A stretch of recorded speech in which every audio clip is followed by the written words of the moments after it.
Wilson, and I'm proud to be your president this year. I think there'll probably be a few people still coming in. I understand traffic is worse than usual today due to a dump truck that dumped down a bunch of dirt on all over the road. So we'll excuse them if they do come in late. In the meantime, I'd like to have Roger, Chappelle, William Connor, and Michael Cox come forward to help us open the meeting.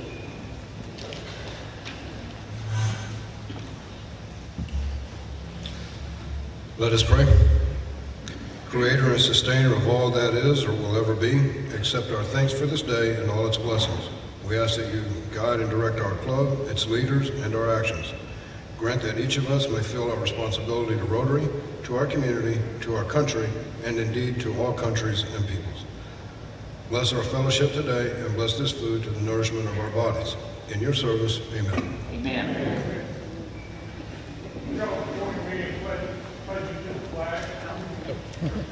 I pledge allegiance to the flag of the United States of America and to the republic for which it stands, one nation under God, indivisible, with liberty and justice for all.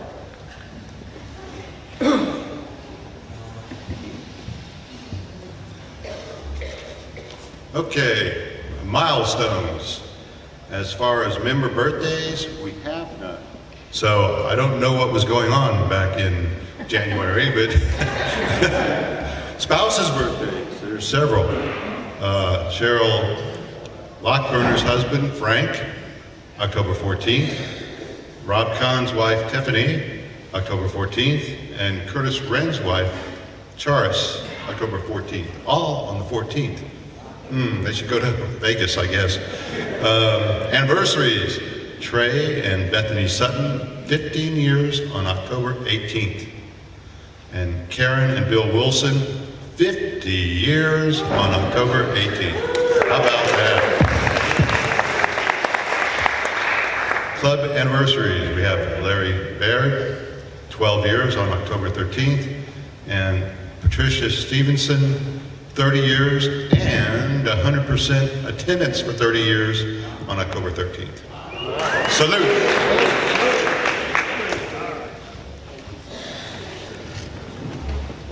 Well, thank you all so much. Appreciate that.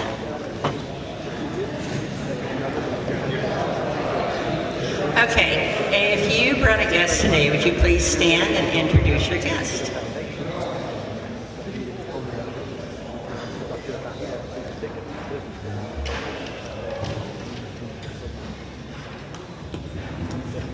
For the second week in a row, I'm introducing Dr. Tom Judd, a neighbor of mine in lovely Vizcaya over in Round Rock.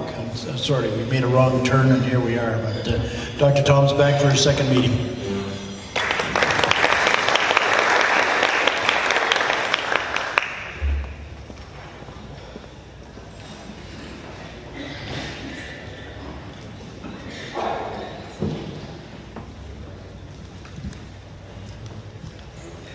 Anyone else? I have a guest today. His name is Bill Wilson. Bill, will you stand? My husband's here. And just in case he's wondering, this is not the anniversary dinner.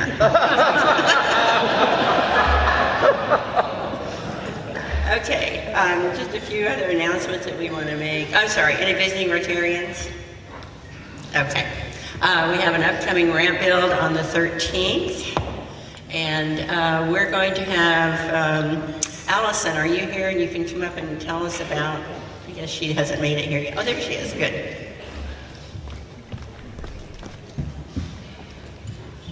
Okay, October 26th, we're doing Pints for Polio at Mesquite Creek Outfitters. That'll be our October social, and it'll be a polio fundraiser.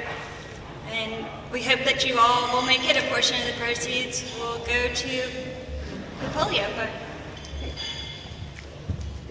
Thank you all so much. That's always fun when we have our Rotary socials, so put it on your calendar. For those of you that aren't aware, Henry Yu is filming this, and then he puts it on YouTube, and you can use it as a makeup if you choose. Okay, Vanessa Brad, did you have an announcement today? Did you want to make an announcement today? And And then the next is Rodney Morales. I don't know if you want to talk about the blood drive, just make everyone aware. As y'all know, we're about 4 Fridays away from the Patriot Ball, and we still have about 17 tables to sell. And I am looking for covers. I have naval, and I have... How many Marines do we have in the room? Raise your hand. Do you have your cover, dress cover? May I borrow it? How many Army? Do you have your dress cover? Bus driver hat? What, sir? A bus driver hat? No, your hat, your dress hat. Yeah, exactly. No one. Okay, Army. Coast Guard? Do we have a dress hat? Okay, this is good. Who am I missing? Thank you, Air Force. Anyone have their cover? I have the Navy. Wait a minute, I have 3 people. You have one? Okay. Just bring it next Friday, that'd be great. Okay, thanks guys. Well, I have an Air Force cap if you need that. I do. A dress one? What? A dress hat? Dress Yes, cover? with the bill. Garrison cap. Yes. Okay. Next Friday. Awesome. Thank you guys. Okay, Jeannie, and then Vicki and George Lorigan, if you wanted to talk about something, and Larry. Okay, everybody, I've got a few things here. First of all, remember that tomorrow is a big day for Gonzalo Garza. Tomorrow is the day that he will be recognized and given the Congressional Veterans Commendation Award. And everyone is invited, 2 o'clock tomorrow at Texas A&M in Killeen. So please just show up, there's plenty of space. Also, multi-flag order forms are over on the bench over there, and your luncheon reservation forms are on the tables. Please get them in, because starting Monday, we're going to start letting the rest of the district make reservations as well, and those are limited. There is a new brochure. There's one on every table, but there's a box of them over there. It has all the events now. Michael has added that. So the events are all in there. And he also created some posters. So if you'd like to get a poster, they're also over there. Take what you need. I have one last one, and that is that I need anybody to see me who is able to help us. We are trying to get pocket constitutions ordered for every child that comes to the Field of Honor on the school field trips. We need to buy 1,500. They're 30 cents a piece. Charlie has already given me $100 towards the 500 we need, and we have somebody that's matching these funds. If after this you can come and see me, please, if you're willing to give us anything that will be matched towards that, I would appreciate it. Thank you. Okay, mine's quick. I'm in charge of the Field of Honor check-in registration area. Those of you that worked it last year, thank you. Please re-up again this year, and it's gotten a little bit more complicated. We have more spots we need to fill. In the interest of saving paper, I got the back of a trumpet. I put, you need your name, your best phone number, and your email. That's all I need for now, and then we'll place you where you're most comfortable. I'm going to send that around. Thank you.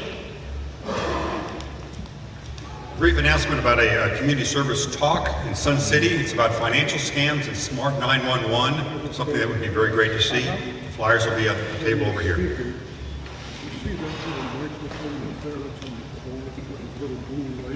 Yes. That's quite of a lineup, and it's something y'all ought to be proud of, that everybody in this room has got lots of stuff on their plate doing good for other people.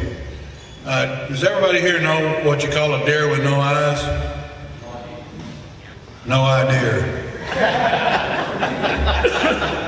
No, I didn't have anything to do with cooking your lunch today, but for the people who don't know, especially you new members, the sweet little ladies that serve us every week, They're part of a group called the Volunteer Service League, and under the direction of Stephen Benold's mother for many, many years, have been serving this club for over 50 years. So don't forget to tell them thank you.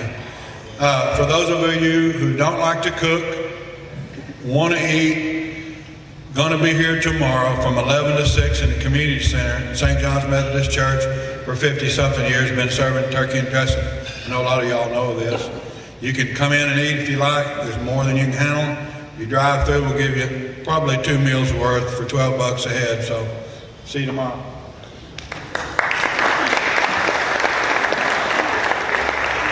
I just wanted to remind everybody that after the meeting, if you plan to come and help us build that ramp tomorrow, meet us in the back corner, because right now I only have like 3 people, so we need some help. Thank you. Okay, and I think David Messering has some folks to bring into our club today. They've been. Okay. Got up this morning and I started off with 3 people that we were going to induct today, and now I'm down to 1, and for all understandable reasons, but actually that gives me a chance to feature the one who was a Navy corpsman. David, Sanford, get on up here, man. And got a Marine to help me out. Come on up here. Roger's got a bunch of stuff for you. We'll give it to you as you go along. We want to read to you our charge document, and then we'll get you on in here. It is my great pleasure on behalf of the board of directors and members of the Rotary Club of Georgetown to welcome you as a member. You've been selected for membership because your fellow members believe you to be a leader in your vocation and manifest the characteristics that will allow you to impart the message of Rotary. Rotary is an organization of business and professional people pledged to uphold the highest professional standards. Rotarians believe that worldwide fellowship and international peace can be achieved when professional men and women unite under the banner of service. You are the representative of your vocation in this club and a representative of Rotary in all phases of your professional and personal life. The community will know and judge Rotary by the embodiment of it in your character and service. You've been selected for membership because we know our principles and our organization are safe in your keeping. Only 5 more pages. Rotary is not a political organization, but Rotarians are vitally interested and concerned with everything pertaining to good citizenship. We are not a charitable organization, but our activities throughout our community and the world exemplify our responsibility to helping others. Rotary is not a religious organization, but our beliefs are built on eternal principles that have been the moral compass of people throughout the ages. This day may mark the beginning of many years of devoted service and fellowship, or it may not. Above all else, what Rotary gives you and what you give Rotary is your choice alone. You'll be selected to be on a committee in one of our areas of service. Your contribution to that committee is your choice. You will be given the opportunity to attend numerous functions related to Rotary activities, and what you do with those opportunities, again, is your choice. Your continued membership in this club is evidenced by your participation or non-participation in club projects and your attendance or non-attendance in weekly club meetings, your choice. Rotary offers many opportunities for service and fellowship, and it is your choice what you do with these opportunities. You've been selected again for membership because we're confident that you will choose wisely. You will choose to be more than a member of a Rotary Club, and you will choose to be a Rotarian. I am pleased to present you a Rotary pin. Actually, Roger is pleased to present you a Rotary pin and packet of information about Rotary. Welcome to membership. You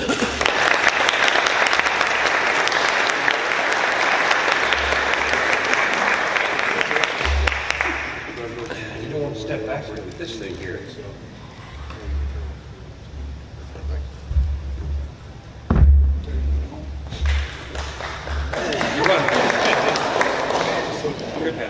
Can I make a public service announcement? There was a fresh report back this morning from the State Health Department that we now have West Nile virus in Georgetown. So it's particularly destructive among seniors, so either stay inside or wear your DEET. Thank you. Thank you very much. I think we have one more announcement for the good of Rotary, and then we'll introduce our guests. Good afternoon. Sorry I've been gone. I was in Ireland last week. Even met the president of Ireland, which is pretty cool. This message is out to all the veterans, and we have quite a few. So I have volunteer sheets, sign-ups for the field trips. If we could have, I need 2 veterans per hour, and I have 16 hours as far as for the students from the Georgetown ISD. We'll have over 1,000 students. So if you'd like to sign up for 1 hour, it's on Wednesday the 7th, on November 8th, on Thursday. I have 400 students that day, and then on that Monday on the 12th. So I have 4 sessions on there. So come see me over at the table afterwards. Sign up for an hour if you'd like to. Talk with the 8th grade students. I think it'll be a delight. So thank you. Okay, thank you all so much. And now Georgianne will introduce our speaker. Very fortunate in this club to have Dr. Stephen Benold, who you know is very knowledgeable on a wide array of subjects, and he's a very gifted teacher. The last time he spoke to us, he spoke on cryptocurrency, and I don't know if you read in the news this week, cryptocurrency took a big dive and lost 13 billion of its market. So not only is he knowledgeable and not only is he a gifted teacher, but he's also very wise. So I'm going to listen very carefully to what he says about batteries. Thank you, Stephen.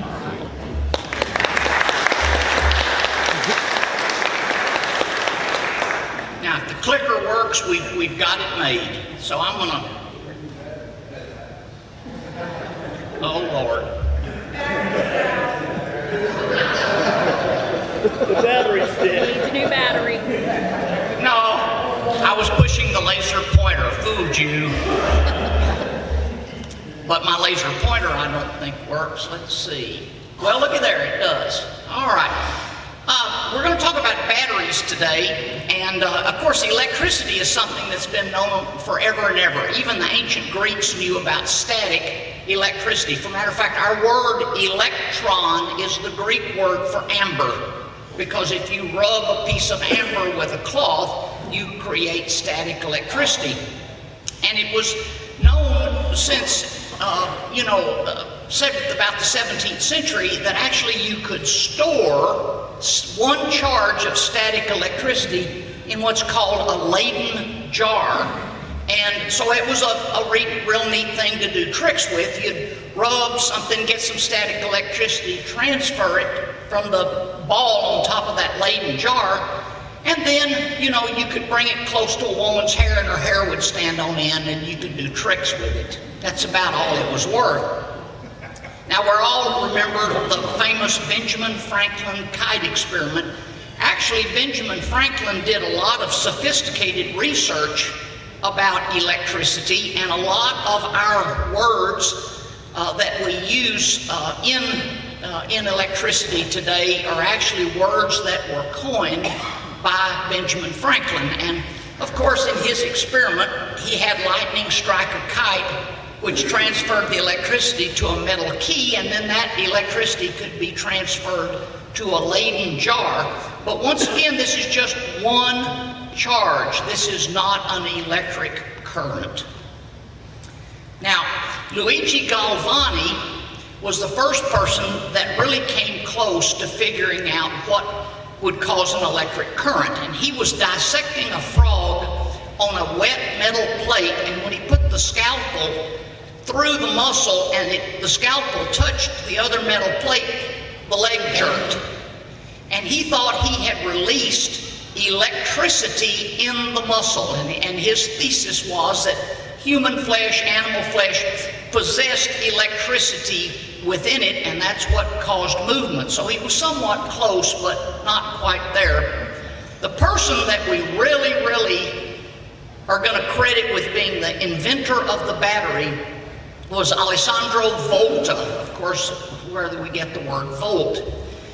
And what he did, he was an instrument maker. He made thermometers and aerometers to measure wind speed, and that was his profession.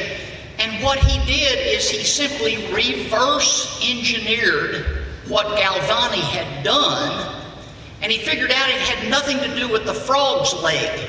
it had to do with two different metals and moisture. And so what he did is he simply took a silver disc and a zinc disc and separated them with a piece of moist cardboard. And then he stacked these in a pile, connected the bottom and the top, and he got an electric current. And that was the first battery. Those batteries were called voltaic piles. And what they discovered was the higher you piled it, in other words, the bigger you made it, the more current you got. And so Napoleon even financed making one that was 6 inches in diameter per metal disc, and were 2,000 discs. So it put out quite a current. Now, once you've discovered an electric current, what do you do with it? Well, what they really did with it was sideshow entertainment. There's all sorts of neat things you can do with an electric current. You know, you can arc it from here over to there, and you can make a brilliant white light. You can blow up gunpowder by pushing a button. The electric current goes over and blows something up. And one of the things that the sideshow people did the most with the electric current was to apply it to recently deceased animals and watch their muscles twitch. They also occasionally did this with recently deceased humans who had just been hanged, and watched the contortions that you could do when they applied the electric current. So there's an example of a voltaic pile, which was really the first battery. Now, this is really interesting because when the sideshow people were going around shocking corpses to make them twitch, it became quite popular to think that electricity might be the life force, that literally you might be able to bring dead people back to life by shocking them with electricity. And so Mary Shelley's novel, Frankenstein, that was written in 1816, you know that Frankenstein was brought to life with his transplanted brain by an electric charge. I wanted to get a picture of Gene Wilder doing that, but I couldn't find it. Now, basically what an electric current is, it's a flow of electrons through something that would transmit it. Generally, it's a wire. So what a battery does essentially is it creates electrons that are drawn to one pole of the battery, and then they're conducted by a wire, and that forms what's called a circuit, and you can get an electric current out of a battery. This is a diagram of how a battery works. Typically, a battery has two metals. It has one metal over here, and it has one different metal here, and electrons flow from this metal over to that metal because some metals like to give up their electrons, and when a metal gives up its electron, then it becomes an ion. In other words, minus the electron, it's now positive, and then the electrons flow back over here where they can recombine with the ion to make the metal. And so that was the basis, of course, of what Volta had discovered, although he didn't realize it, is that some metals like to give up electrons easier than others. And so there's your basic battery. You have one metal here, and then some type of a solution here. Now, those voltaic piles, of course, were basically two different metals separated by some solution, but they were unwieldy, to say the least. And so by the 1830s, the Daniell cell was developed, where we have a metal rod here, another metal rod here, and then they're put in a solution inside a container. Now, each one of these is called a cell. You put cells together to form a battery. So the more cells you have, the bigger the battery you have. A battery is a combination of cells. A given cell will generate somewhere between 1.5 and 2 volts. So if this was 6 cells, what kind of voltage could you get out of that? Okay, so how much voltage is in an automobile battery? 12. How many cells are there? 6. Got it. Okay, good deal. Now, of course, this was much easier. It's much easier to carry this around than a voltaic pile.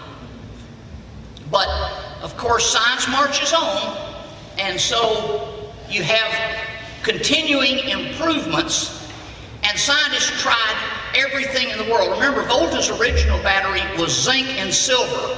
They went to copper and zinc. This is a Grove cell. It actually used platinum, which got slightly better voltage, but of course platinum is not very cheap.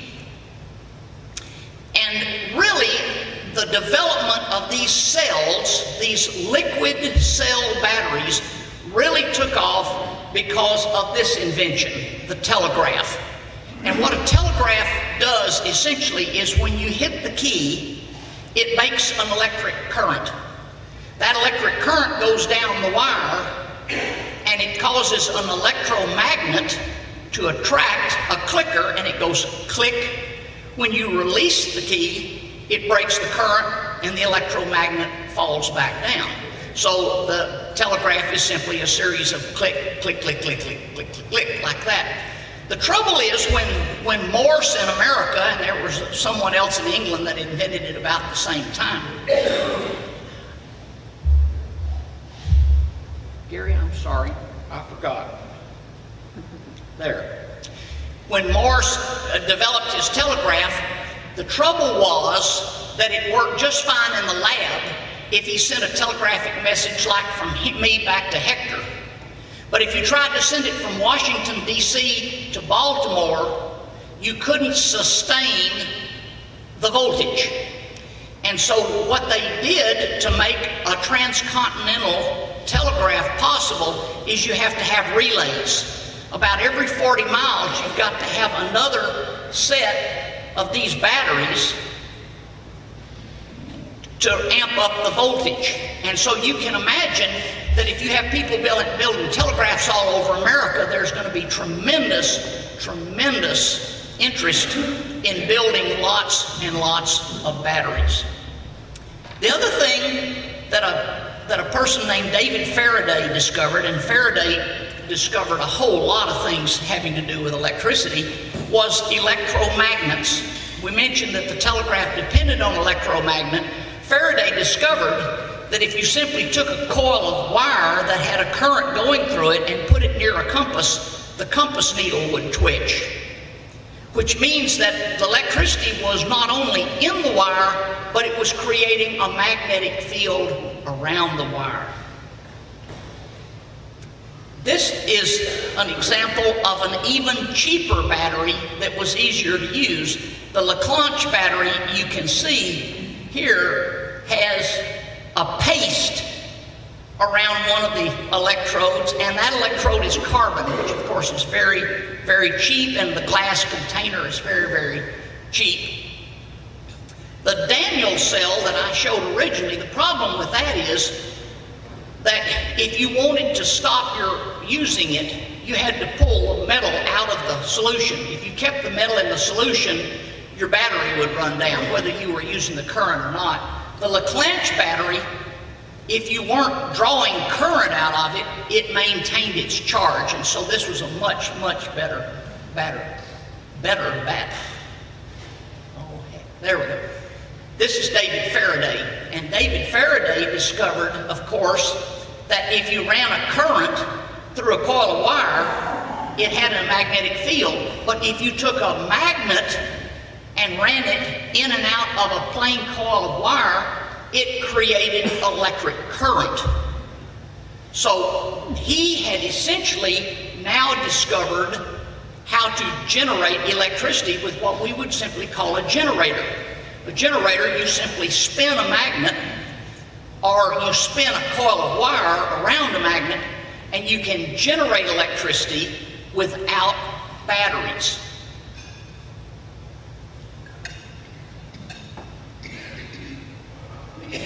Oh, heck. Hector, can you help me here? Thanks.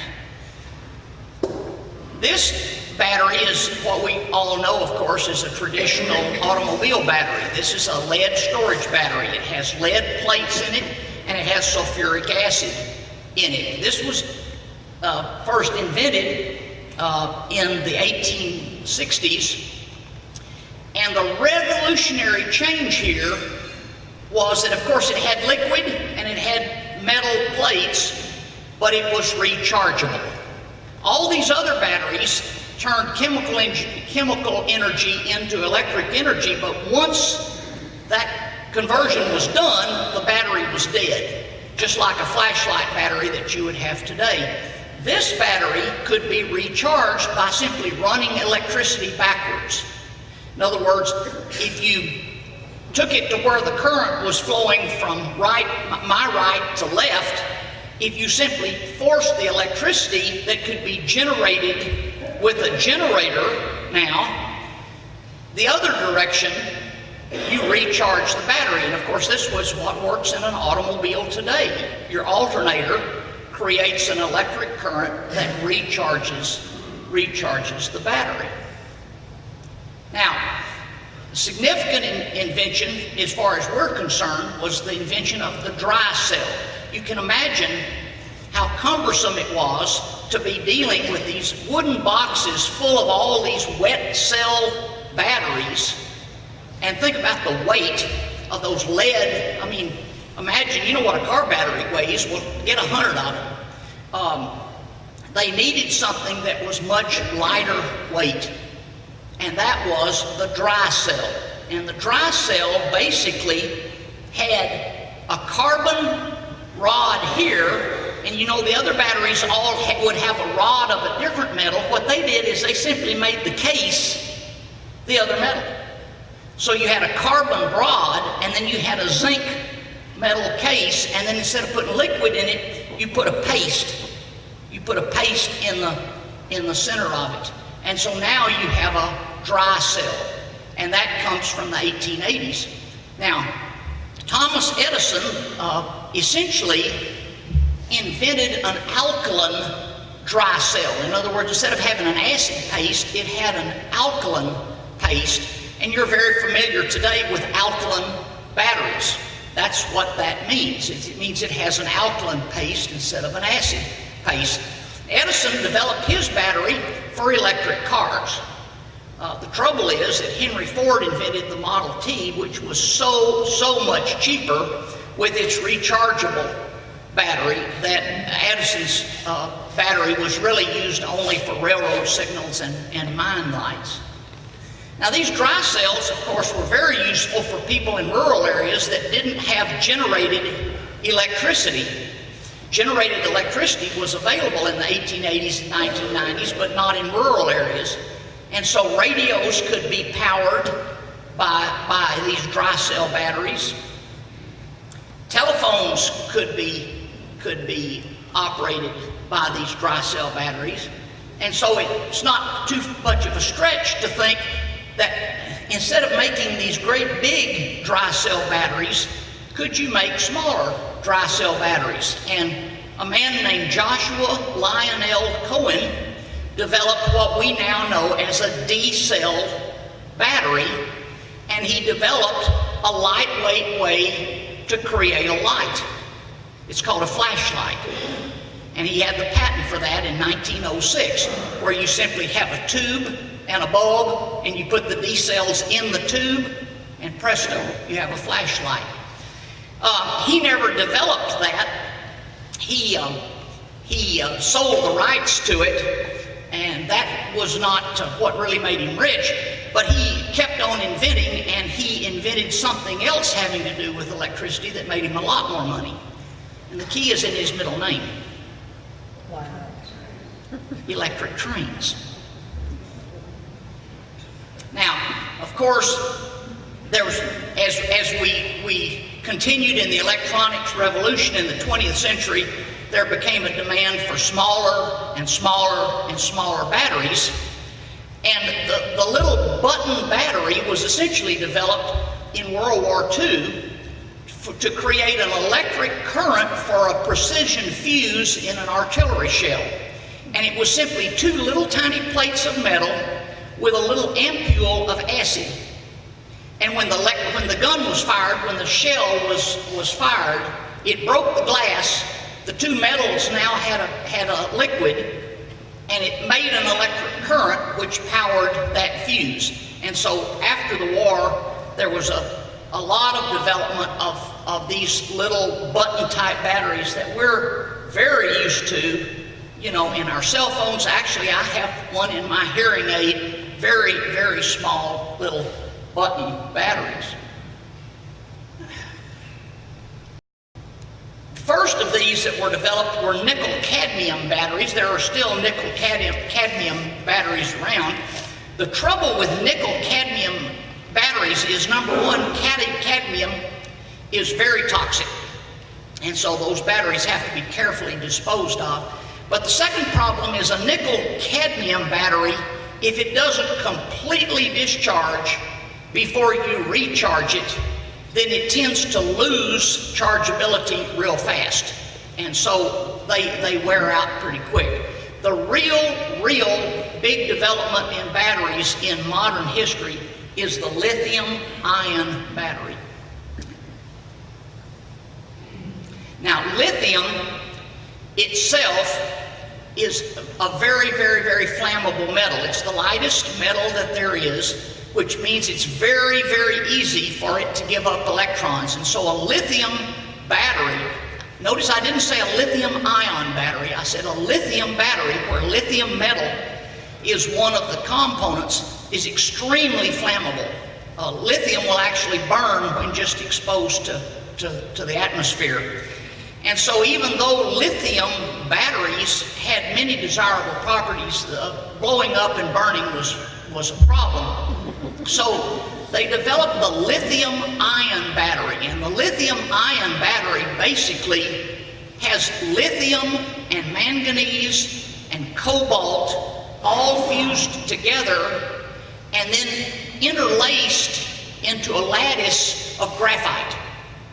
So if you think of a layer of graphite and a layer of this lithium, manganese, cobalt, and then another layer of graphite, that's what's in a lithium-ion battery. And so really there's no metallic lithium.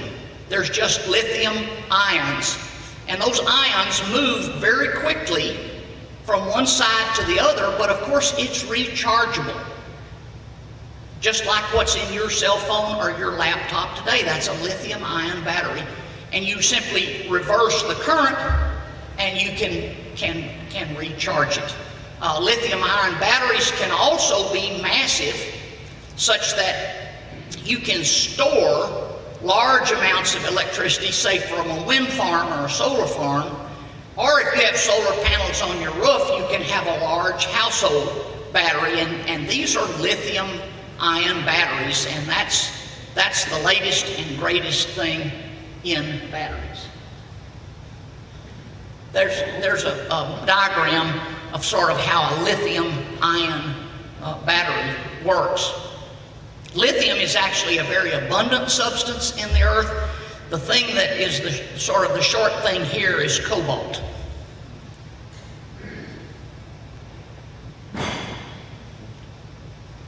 And I think that's it. And I didn't leave much time for questions. We've got about 2 minutes, if anybody. But don't make it real technical. Let's be real clear here. I'm not a mechanical engineer, nor am I a chemist, nor am I a battery scientist, okay? Wilson? Stephen, do you have any comment on the battery fires that have been prevalent in the news from laptops, e-cigarettes, and 2 cell phones? Is that the lithium battery? That's the lithium. That's a lithium battery. That's exactly it. And what they've tried to do, and I think they've done it successfully to some extent, is they have tried different compounds of lithium these multi-metal compounds that are not so flammable. Bill Ray? How much of this is going to be on the test? The test will not include the chemistry, but it will include the historical developments. Yes. Yeah, we hear a lot about Tesla doing a lot of breakthrough in battery technology. Is there anything really new there? What are they doing? No, there's not anything really new. Tesla basically uses lithium-ion batteries in their car, and Tesla is also making the storage batteries, but those are lithium-ion batteries, really just like what's in the car. Okie dokie. Oh, I'm sorry, Glenn. The great thing coming out of Tesla is the volume manufacturing of batteries, which drives down the cost. Yeah. And integrates the technology in all of the countries. Right, right. Thank you.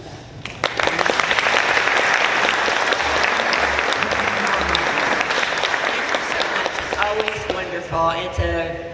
Our club always has a book for our speaker to sign that we donate then to Pearl Elementary. So if I could get you to do that before you leave. Thank you so much. A couple of other things I just want to remind you. Next week is our Rotary Board meeting. It'll be at 10:45 a.m. in the room back here. And also it's the blood drive. Rodney was reminding me he has 5 slots at 11 o'clock ready. If you all would like to come early and do that, that would be wonderful. Sign up. We'll be right out front, right? Right, sign up sheets on the... The sign-up sheets over with Carol? Yes. Okay, sign-up sheets with Carol. Are there any other announcements for the good of Rotary? I have 2 tickets for the Southwestern Fire Game tomorrow at 1 o'clock. They're all here. Okay, 2 tickets to the game. Jeannie? Thanks to Stuart Gardner and Charlie Baker and our anonymous donor, we are only $100 away from getting every child coming to the Field of Honor a copy of the Constitution and singing. That's awesome. Carol? I also have 2 tickets to the Fire Game order and CS. Okay. There you go. Yes, sir. Shirts are ready to be picked up. Anything else? If you're missing your pin, you have to feed the pig. You have to feed the pig. The polio pig. Okay, the polio pig needs to be fed, according to Dennis. Ramp bill tomorrow. Carol, no, we need some help. Larry's serving food, so you don't have to cook tomorrow. We got a lot going on. All right. If you would join me in the things we think, say, and do. First. Second. Third. Will it build goodwill and better friendships? And fourth. Will it be beneficial to all concerned?